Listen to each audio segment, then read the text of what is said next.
রফিক, সালাম, বরকত, আব্দুল জব্বার, ওরা জীবন দিয়েছে ভাষার জন্য।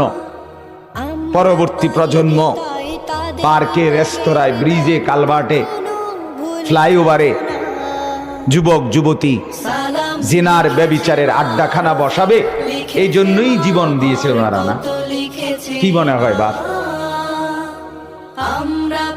সেই 1952 সনের 21শে ফেব্রুয়ারিতে ওদের আত্মা জীবন দান, শাহাদাত বরণের মাকসাদ, উদ্দেশ্য এই তো ছিল।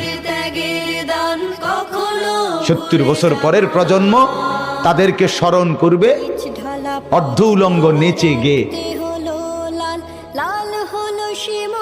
এর চাইতে বড় জুলুম শহীদের আত্মার প্রতি আর কি হইতে পারে? এর চাইতে বড় হাস্যকর প্রহসন আর কি হইতে পারে বলেন?